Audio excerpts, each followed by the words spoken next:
Turkey was never a full-fledged democracy, unfortunately. There was always problems with the press freedom and human rights, quality of the democracy. It was an aspiring democracy. It was trying to be a real democracy. But now what we see in last 10 years is a drastic betrayal to even the Turkish legacy of democracy. So what I see now is, as an exiled journalist, I am ashamed of seeing the Istanbul Mayor Ekrem İmamoğlu, Antalya Mayor, Adana Mayor, and all those elected leaders, politicians, are elected one by one under Erdoğan's regime. And this is happening in a country which is a NATO member and a member of European Council and also an associate member of the European Union.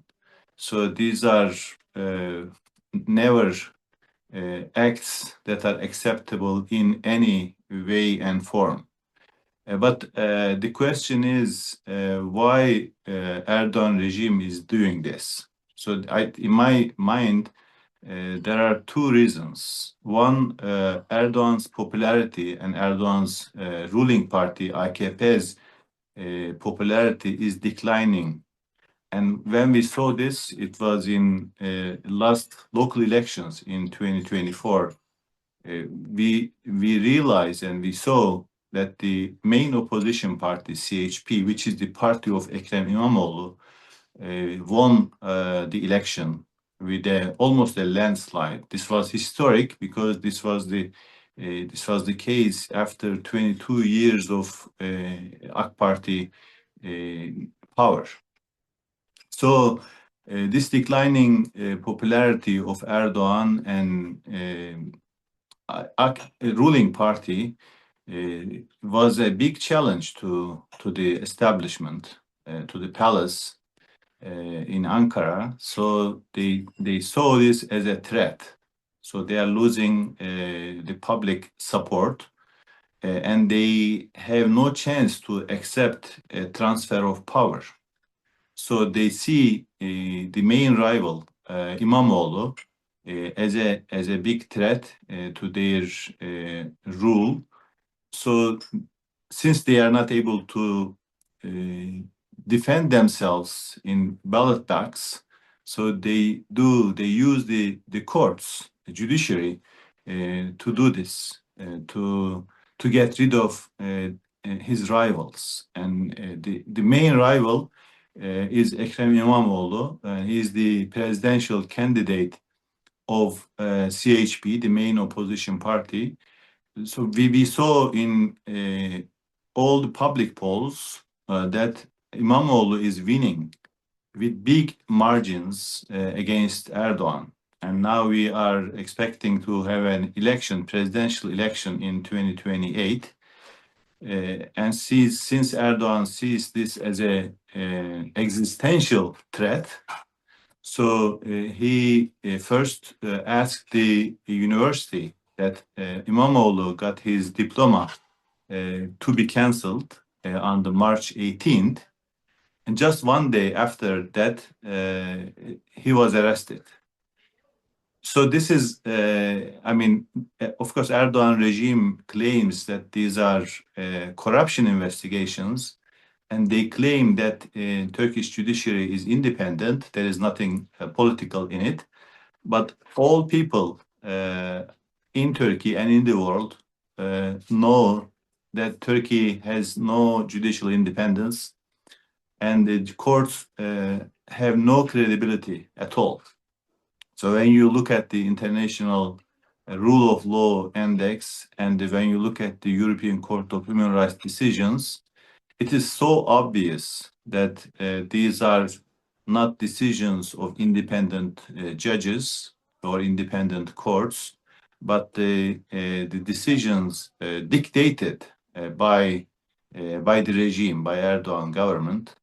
So this is so pity for Turkish democracy.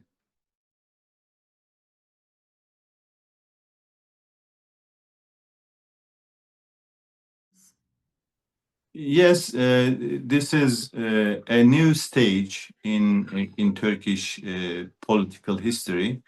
Uh, since 2013, Erdoğan switched to an authoritarian regime. Before that, Turkey was trying to be member of European Union. They were trying to increase the standards of democracy and rule of law. But after the Gezi events in 2013 and the big corruption investigation at the end of that same year, Erdoğan, just like now, to defend his chair, his seat, or his power, decided to destroy democracy and rule of law.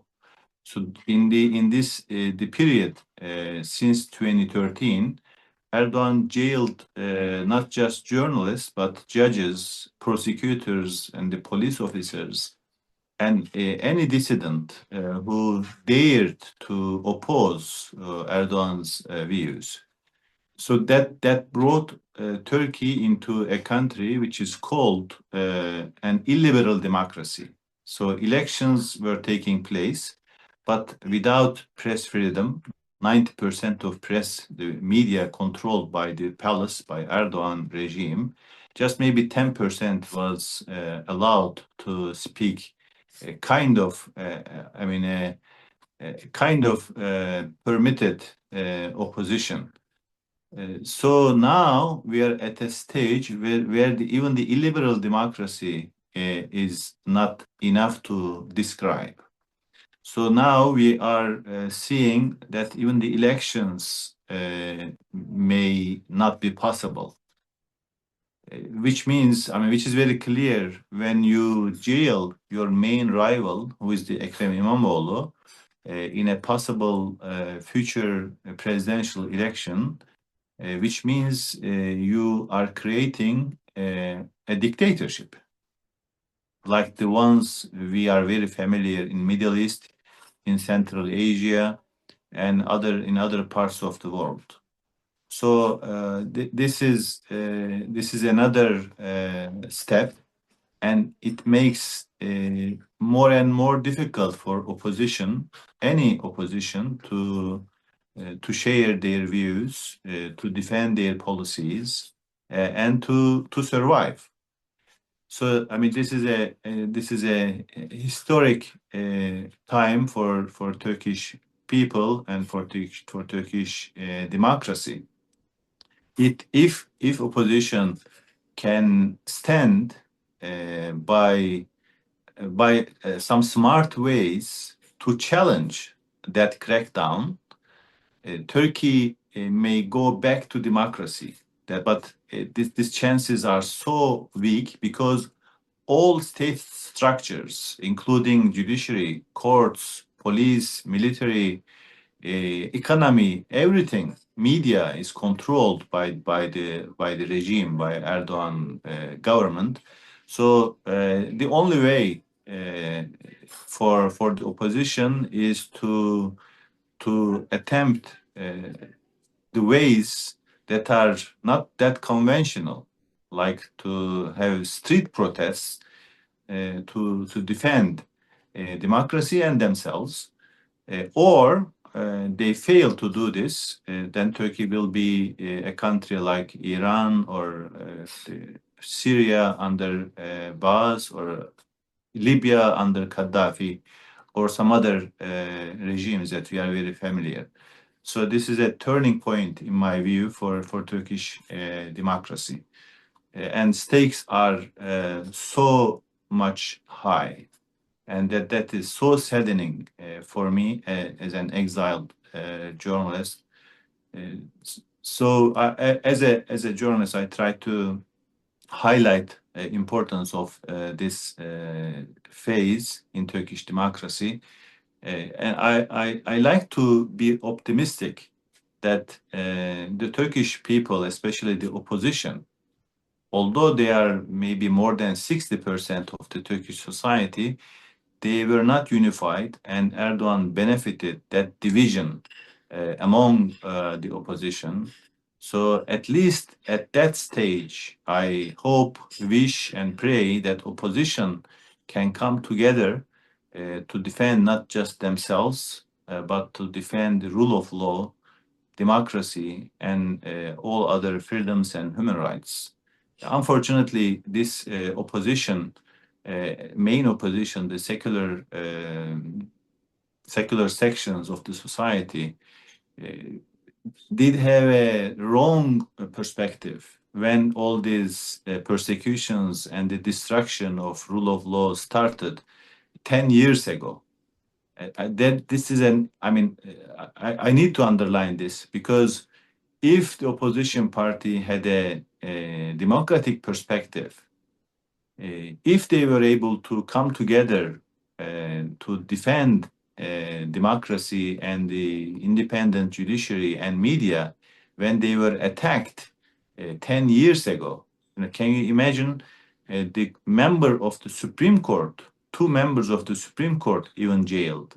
But this CHP and the secular parts of the Turkish society did not react to those kind of brutal acts against democracy, because they thought that this is a power struggle between AKP, the ruling party, and the Hizmet movement or the Gülen movement, and they did not have a favorable view of the Gülen people, Hizmet people.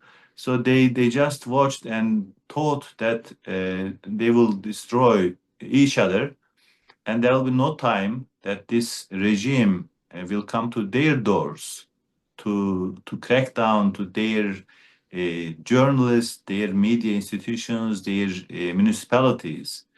Now, what we see, this was a wrong perspective, a wrong diagnosis. So I hope, and I repeat again, I wish at least at this stage, Turkish opposition should come together to defend democracy and human rights and justice for all, not just for themselves. Yeah, I am personally an optimistic in many ways. I try to be because this is the only way that you can continue to defend democracy, to struggle for it. And there are some factors that makes me optimistic. So Turkey had a history of democratization of 200 years at least. So there is a deep root of that cause. Turkish people like democracy. They enjoyed democracy, although it was interrupted many times by authoritarian, mainly the militaristic authoritarian phases, especially with the coup d'etats. And in all those times, after a coup in each 10 years, Turkey had a military intervention. But in a couple of years, the Turkish people were able to adapt, to go back to democracy, go back to normal. So that means Turkish people has an experience of going back and then come back again. But there is a side currently that makes my optimism little more difficult because the institutions are very much damaged, if not destroyed. So in the earlier times, then when we had this democracy interruption, the institutions were there. By institutions, especially judiciary, is so important. Media is so important, and all other institutions of a normal state were there. There was a fight at the top, so it was easy to fix, to go back to normal. But this time in 23 years, sadly, institutions were damaged so badly.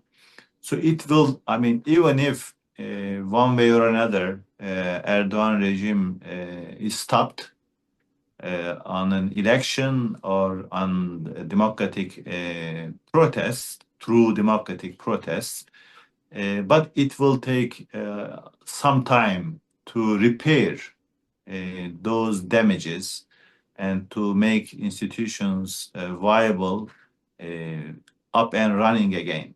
So this is the challenge. But I like always to be hopeful that Turkish people are resilient and flexible to cope with those kind of drastic interventions. And all the signs, when I look at the public polls, despite all the pressures, all the fear that anyone who speaks up their mind are jailed, but despite that, the people are not fearful.